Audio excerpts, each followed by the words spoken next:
Jeff, Poppy, welcome to Soccerex. Jeff, let's start with you. You've just been talking on a panel touching upon CBS's strategy. What's the big picture as far as CBS is concerned?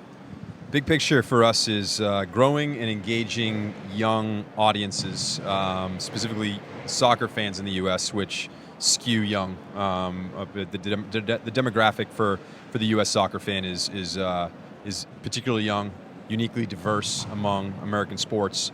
So our approach is really just focused on continuing to engage that audience, continue to advance the stories, continue to provide the context around the leagues so that we can engage that audience more and grow it. Poppy, what's it like to be on camera for CBS? Because globally we see the social media clips. It looks like everybody is having a lot of fun. It really is, and it's cliche to say, but I think we have just as much fun off camera, if not more, so much so that when we're coming back, the producer is shouting, we're back, because it's so nice to be with people that you actually enjoy to work with, which I think in this, with what we do is pretty easy because we're sitting and talking about football all day, so we all have so much in common anyway.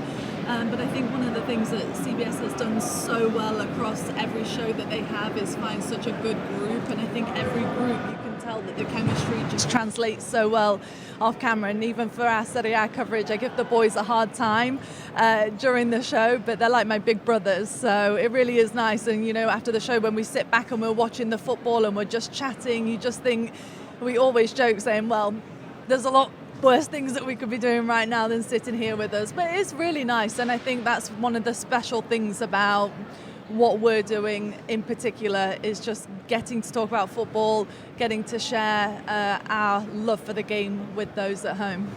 Do you think, Poppy, that chemistry comes from time spent together, from training? What's the key to replicating off-air chemistry and putting it on screen? I think time is definitely something that helps develop it over a certain amount of time. But I think, when I met the Serie A boys for the first time in the first couple of shows, sometimes you just have a real connection with people, and I'm not sure if it's because their humor is so dry and very sarcastic, and they've all got great stories, and we've all got a really unique perspective, I think, on Italian football in particular. We've got an ex-player, obviously, with us in Mike Grella, Matteo Bonetti, who's commentated for years and years on the league, and then Marco, who is so invested in absolutely anything that has broke that day, and then me, who actually doesn't speak Italian or wasn't so much grow up with the league. So I think that really helps, as well as being able to bounce off each other from different ideas and different perspectives mainly that we have has been the key. And Jeff, it's clearly working. CBS are succeeding and growing from strength to strength on the network and also on Paramount Plus. We'll talk about that in just a moment. But if we take a step back, why did you choose to invest in soccer in the first place? Because on that day one, when CBS said, we're going to go big on soccer, it was arguably a bit of a risk. Yeah. So three reasons. The main one, which I mentioned, is the audience is young and growing. So that's a positive sign right out of the gate. The second is probably because they're young, there's a higher propensity to stream. So it was just an audience that understood the internet, understood connected TV devices, understood how to actually watch something via streaming. It's something that I think is native to the U.S. soccer fan experience, because that's how you've had to navigate watching matches. And the third is there were rights. So the thing with the U.S. sports rights generally is they're long-term deals. So you may want to be in the NBA business or the NHL business, but you might have to wait 7 years.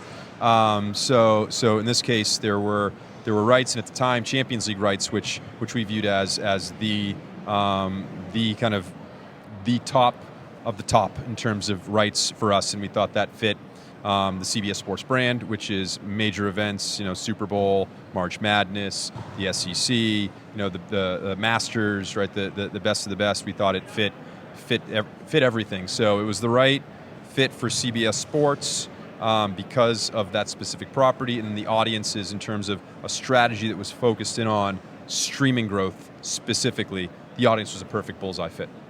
And kind of outline the pyramid within your portfolio, if you like. It's not an easy question, because there's so many encouraging and positive things at CBS moving in different directions. You've got your Champions League flagship coverage, you've got a bunch of other leagues on the network, on Paramount Plus, you've got your digital coverage, you've got your .com coverage, you've got a relatively brand new and groundbreaking Golasso network. When you spell all these things out, and then when you consider that your job is to connect them all, that sounds very exciting, but also very tough. So outline how everything connects. Yeah, so it's we had a view of the U.S. soccer fan, and the U.S. soccer fan is it's not homogenous. There's not one type. So there's fans that are fans of the EPL or Bundesliga or Serie A or La Liga. So you have this sort of European club fan. You have fans that are into the international soccer. So that was very much like our CONCACAF investment, right? Where people who are into the U.S. national teams, men's and women's, and then there's groups that are into domestic, and so NWSL or U.S. Open Cup investments, and then beyond that you have groups that are into South America or Mexico. So we've made investments there. So for us, it was really sort of taking these different groups, offering something for the fan, but then trying to thread the needle around this fact. For again, this is unique to U.S. soccer fans. A high percentage of them are new to the sport, so they're interested in the passion. They're interested in sort of exploring the sport. So introducing new leagues and new storylines has always been kind of core at to our approach, which is how do you take the EPL fan and introduce them to another league, or the U.S. national team fan and introduce them to club soccer, because the bind is that they're fans of the sport and they're fans of the passion. They may have come in through one area. So for us, that's the Golasso network is the culmination of that, which is building the network for the soccer fan that provides the context and the storylines around a big Saturday where you can hear about Harry Kane, you can hear about Holland, you can hear about Bellingham, right, in different leagues that the fan is all interested in. And then you can hear about Euro qualifiers, you can hear about what's going on in CONCACAF. So it's all these things where you can introduce these different storylines and paint the bigger picture of soccer that, again, the U.S. soccer fan hasn't had. It's always been very kind of like bits and pieces, league specific. So we think the opportunity is now, the next step in the growth of the sport here is introducing everyone to all of it, what the global game has to offer, the interesting storylines that bind international, club, continents, and that's the game. That's the fun part. And it's going to be, it's not something you do in a moment, not something you do in a month, not something you do in a year. It's going to be kind of an ongoing commitment to it. And how's that been as a presenter, Poppy? Because you grew up in Europe, in Nottingham specifically, and football is the number one. Yeah. There's no education needed. There's a very high level of knowledge about all the teams and all the leagues. You move to America, CBS has got its own style, and part of that style is educating at times a new audience. Did you have to kind of adjust your approach? It was, before I was at CBS, I worked for a USL team in Charleston, and I never forget the first meeting that we had, because it was just before a big match at the weekend, and they said, okay, we're going to have the kids' playhouse here and the face paint here, and I was thinking, is anyone going to watch the game? And so that, for the first time, was like, wow, there's so much in America to offer in every sport other than just the sport itself. So that was the first time when I realized it's a big event. It's not just the game itself, it's everything that goes into it. But for me now, I've become so accustomed to American TV, and especially the way that it's done at CBS, because I feel like they have such a fantastic balance, and you see it on the Champions League coverage especially, is having fun but also talking about the football. And I feel like now we're starting to see that more and more. Even England is doing more of that. So football is definitely changing, and I feel like in some sense America, and in particular CBS, is leading the way in that. But it was definitely an adjustment at the beginning in terms of finding the right balance, I would say, but a really enjoyable one, and especially to cover all the different leagues as well, because that's such a unique thing for the soccer fans here to have so much available, but for us to get to do it as well is really special. When you look at everything on air that you do and others, there's such a diverse array And CBS feels very inclusive in terms of on-air and off-air talent. You have, for example, an Attacking Third podcast that's just come onto the Golasso network. There are voices representative of lots of different communities. How inspiring is it and important that CBS, in covering football, makes sure that it is representative and inclusive? I'm so proud of everything that is happening at CBS, because even it was an interesting moment on our Serie A coverage this past weekend where we actually took a break in the show to talk about the US women's national team and to bring on Lisa from Attacking Third. So that was a really nice crossover between this is what's happening in the football world right now. So it's almost like you have all the different groups that are working on the different football properties, but there's so much overlap as well between everybody. And even on Champions League days, you know, sometimes the Serie A crew joins them and sometimes the vice versa. So I think that's really nice as well, because although maybe you associate a certain group of people with a specific property, there's a lot of room to be able to join each other as well. Jeff, just speak to the importance of Paramount Plus and how big a driver of Paramount Plus subscriptions is sport. It's massive. I mean, it's in Champions League and our soccer investments have been a major growth driver. Our sports, the sports cohorts, the sports audiences in Paramount Plus are massive, and it also has the NFL. We have all the major CBS sports events, golf, college basketball, college football. It's core. I mean, the Paramount Plus strategy is sports, news, and a mountain of entertainment. So it's one of the three pillars for the property, and it's a core differentiator. And CBS seems to be championing innovation and digital as a part of that as well. The digital content has been outstanding. How do you ensure that digital-led content promotes CBS, not just within North America, but globally?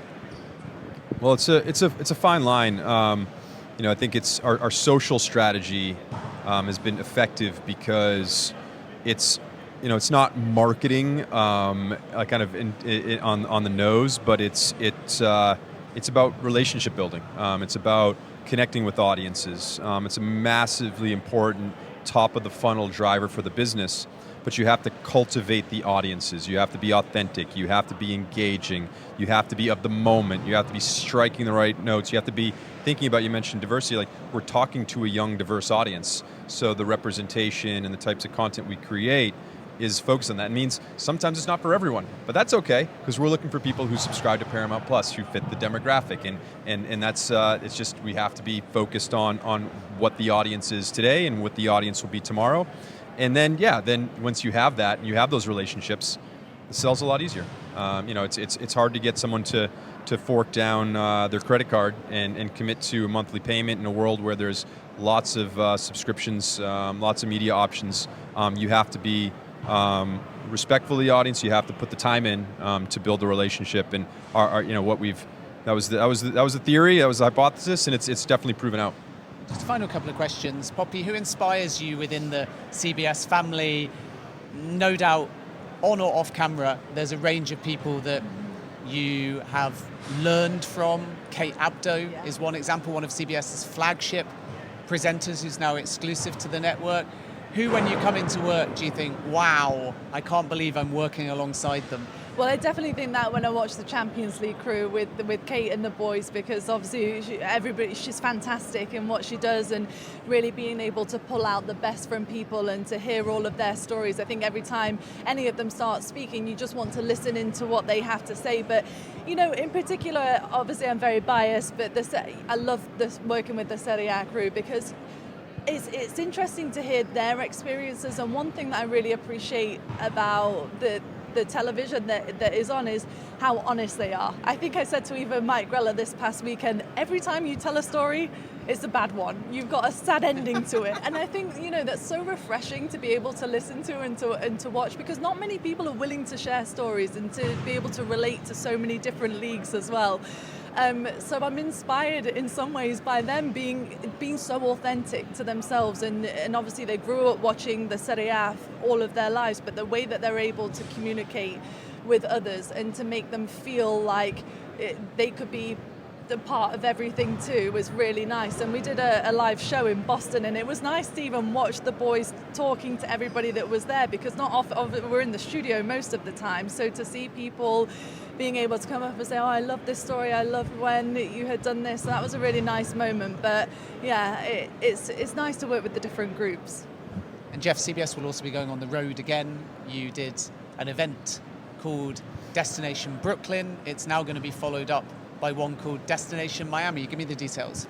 Destination Miami, yeah, it's a week after Thanksgiving. It'll be a live viewing party for Champions League games on Tuesday and Wednesday. We're going to have the whole crew. We'll have all the talent there. Go Google Destination Miami, and we got tickets. It's free.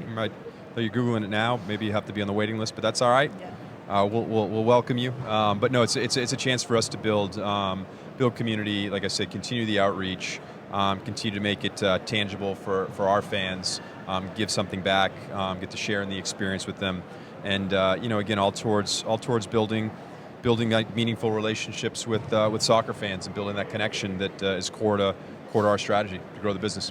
And does that help localize the CBS output from linear TV to specifically North America, and, as you've just said, create that direct FaceTime between you and your audience? Yeah, I mean, it brings the talent and the celebrities that they love to the audiences in the U.S. We tape out of London, so we don't get that opportunity, and so it allows us to bring it to the fans who are continuing to really engage with the talent that we have and the shows that we have. So again, it's just a way that we can get closer to audiences here in the States, where we want people to subscribe to Paramount Plus. And just to finish in a couple of words, the hardest question I'm going to ask you both, starting with you, Poppy, who is going to win Serie A England. and the Champions League? I can't say England then. Oh, this is a good one. So for Serie A, at the beginning of the season, I had actually said Milan to win, but now I'm slightly changing my mind and maybe going to go with Inter if I can do that, which I'm probably not allowed. But that's been one of the best things about Serie A these past few years. We've had 4 different Scudetto winners. So, and I think we actually all picked a different one for this year, which just shows how competitive it is. And then in terms of the Champions League, find it hard to bet against Manchester City again. So if I had to pick, I would probably go with them to win the Champions League. Oof, yeah. It's tough to pick against Manchester City, but I feel like I have to. Just go on. It's like, who are you going to go with? I don't know. What do we think? Real Madrid look good. It's Real Madrid looks good. They always win. Yeah. I feel like they're easy too. It's one or the other. Inter. How about Inter? Inter. I don't think they'll win it, but God bless them. I think they'll win I'm with you on Serie A. Okay. I would love a different team to win it. Yeah. That would be really nice. Yeah. It'll probably be City. I'll just resign myself to it. Okay. I went through it. I'm like, yeah, City.